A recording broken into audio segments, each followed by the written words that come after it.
ना।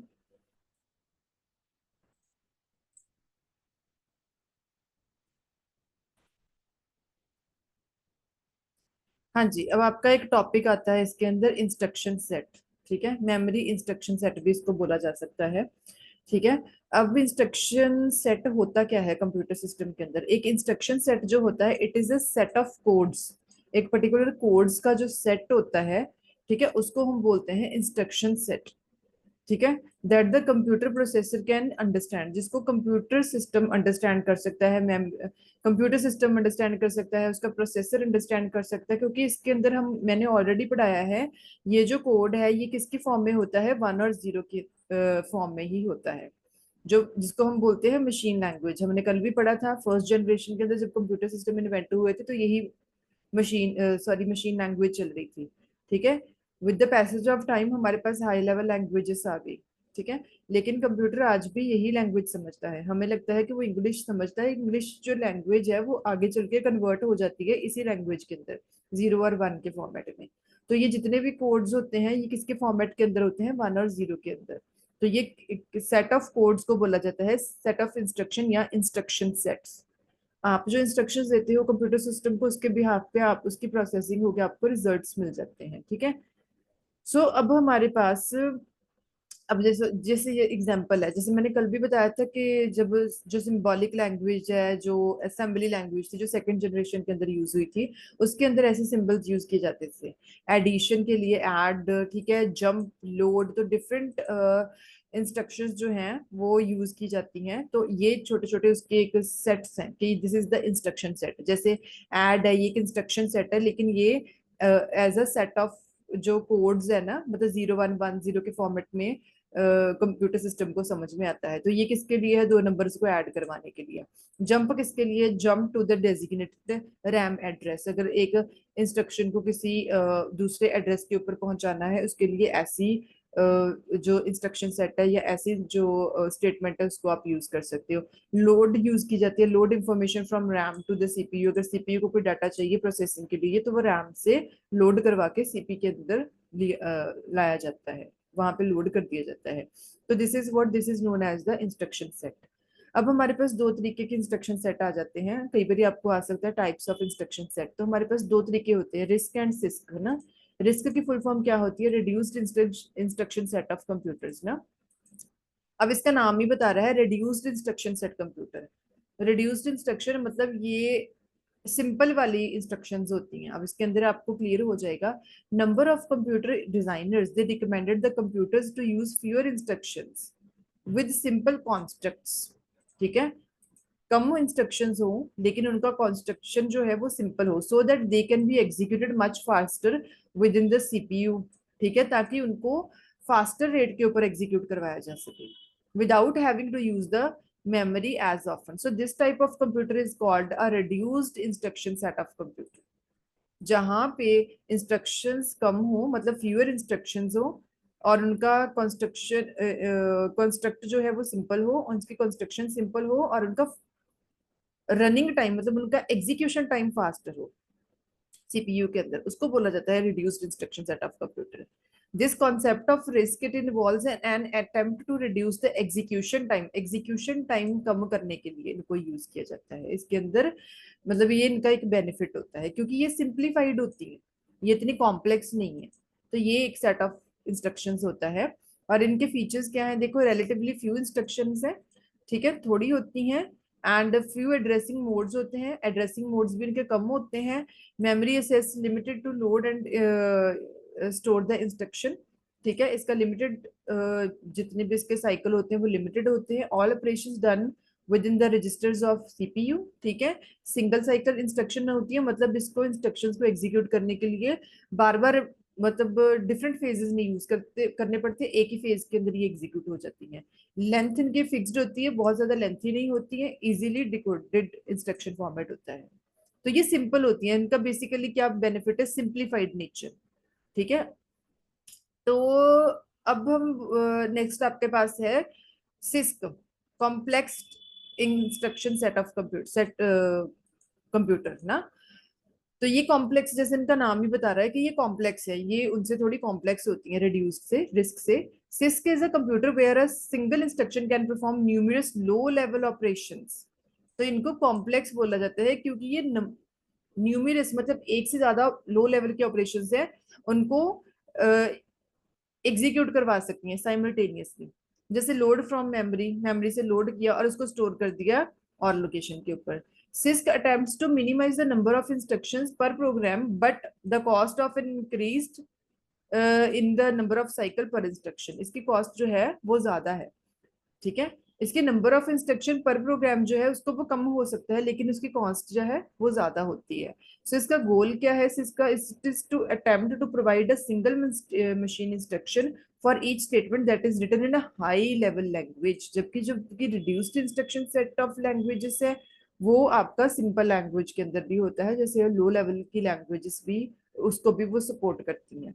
तो यही इनका बेसिक डिफरेंस है। जो रिड्यूस्ड सेट ऑफ इंस्ट्रक्शंस हैं वो कौन सी हैं, वो सिंप्लीफाइड इन नेचर है और उनका असेसिंग टाइम, उनका एग्जीक्यूशन टाइम कम है। ये कॉम्प्लेक्स इंस्ट्रक्शंस के लिए यूज किया जाता है। दूसरी बात, इन जिनके अंदर हाई लेवल लैंग्वेजेस यूज होती हैं और इनकी कॉस्ट भी पर इंस्ट्रक्शन स्टेटमेंट जो है वो ज्यादा होती है। अब इसकी कैरेक्टरिस्टिक्स क्या है, large number of instructions, typically 100 to 250 instructions, ठीक है। एक इंस्ट्रक्शन जो है वो इतनी लेंथी है।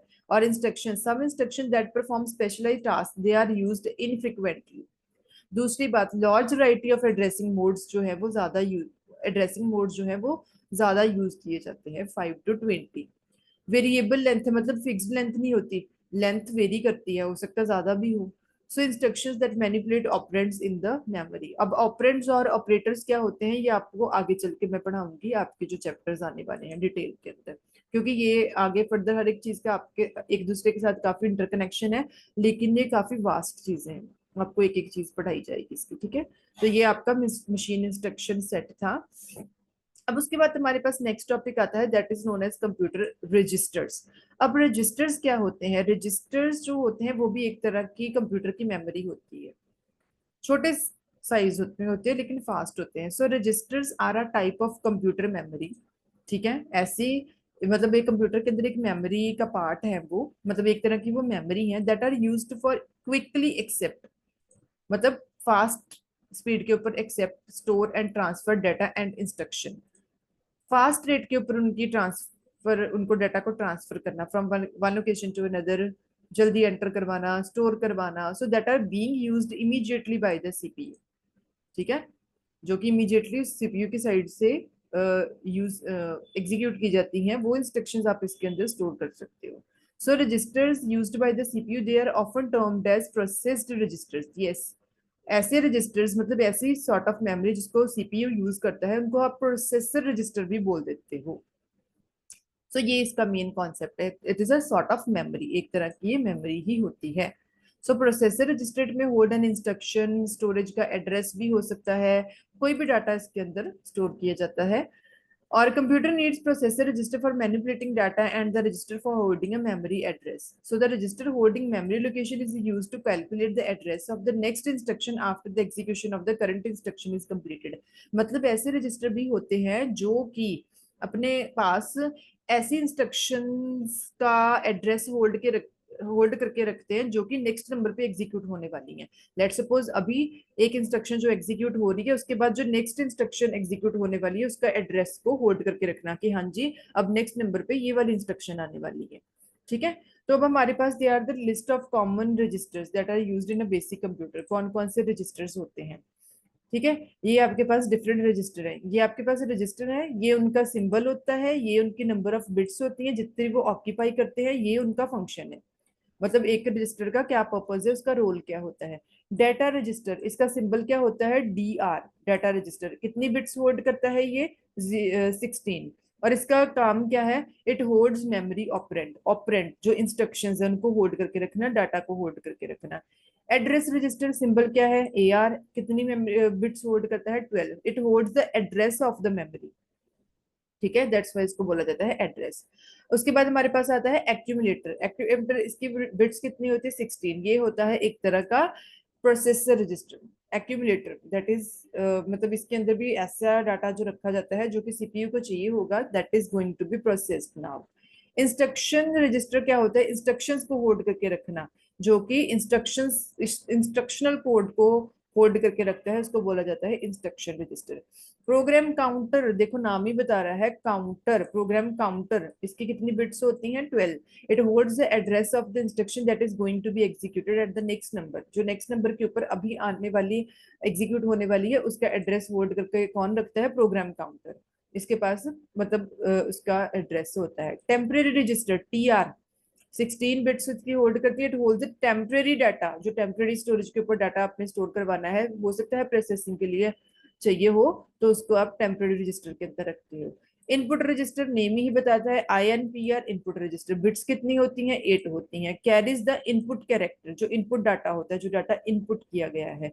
आउटपुट रजिस्टर OUTR, बिट्स कितनी है? 8। कैरीज आउटपुट कैरेक्टर, जो डाटा डिस्प्ले होने वाला है as an output, as a result जो शो किया जाएगा, वो डाटा इसके अंदर होता है। अब देखो इसके अंदर आप इसको, ये होता है मतलब एक तरह का जैसे इनका सेट होता है ना, जो लेट सपोज अगर किसी का 12 नंबर है तो उसके अंदर कितनी बिट्स होंगी, कहाँ से उसको स्टार्ट किया जाता है? This is the base address होता है, जहां से जीरो जो होता है वो एक तरह का बेस एड्रेस है। तो देखो 0 to 11 PC program counter, 0 to 11 12 के लिए मतलब AR एड्रेस रजिस्टर। ये 16 बिट्स वाले सारे जो हैं, ये 16 बिट्स वाले हैं, इनका एड्रेस कितना होता है? बेस एड्रेस 0 है, लेकिन इसकी कहाँ तक काउंटिंग की जाती है? 0 to 15। 0 to 15 अगर आप काउंट करोगे तो टोटल बिट्स कितनी है? 16। ठीक है, तो ये आपका होता है इनका रजिस्टर्स का। सो हमने ऑलरेडी पढ़ लिया है, memory unit has capacity of 4096 words, और इसके हम रोल पढ़ चुके हैं। Data register contain 6 bits which hold the operand from the memory location. ये अभी अभी हम जो टेबल के अंदर पढ़ के आए। ठीक है, सो these were your memory instruction set and the registers done। सो आज के चैप्टर के अंदर किसी को भी कोई प्रॉब्लम हो, यू कैन आस्क, जितना हमने पढ़ा है।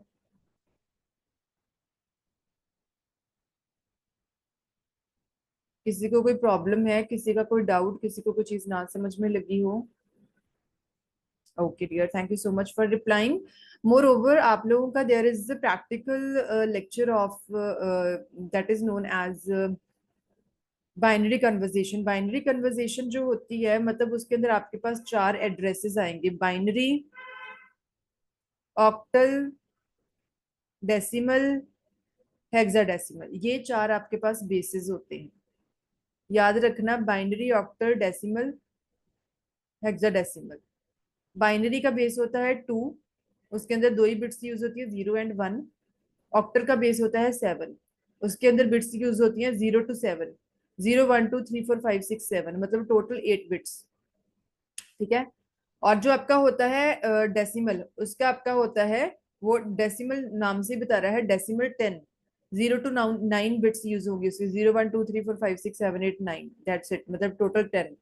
हेक्साडेसिमल आपके पास होता है जिसका होगा आपका मतलब 0 to 10 तक आपके उसके अंदर जो बिट्स होती हैं वो डिजिट्स यूज की जाती हैं, उसके बाद ABCDEF इतना होएगा यूज। उसको उसका होता है 16, 0 to 16, वो हेक्साडेसिमल माना जाता है। तो इसका जो प्रैक्टिकल है कि इनकी कन्वर्जन कैसे की जाती है, इसका एक प्रैक्टिकल लेक्चर मैंने एक बहुत सिंप्लीफाइड ऑर्डर के अंदर जो है वो मैंने रखा हुआ है, और उसका आज वीडियो मैं उसी के अंदर आपकी क्लास प्लस वाली एप्लीकेशन के अंदर मैं अपलोड कर दूंगी आपकी वीडियो लेक्चर्स के अंदर, आप वहां पे जाके उसको देख सकते हो। और आप उसको ध्यान से देखना प्लीज, बड़े ध्यान से आपको देखना पड़ेगा, हो सकता है आपको कैलकुलेशन वाला कोई एक आध इक्वेशन आपके एग्जाम में आ जाए, and it is important for you people, for the computer candidates too. आप उसको चेक करना, उसको परफॉर्म करने की कोशिश करना, अगर कोई प्रॉब्लम हो तो यू कैन आस्क। वैसे तो वो सारा बहुत सिंप्लीफाइड फॉर्म में है, आपको वहां पे सारी इसकी कैलकुलेशन जो है कि कन्वर्जन कैसे करनी है, कन्वर्जन की जाती है binary to decimal, decimal to octal, octal to decimal, वो कैसे की जाती है, वो सारा कुछ इस लेक्चर के अंदर कवर किया हुआ है।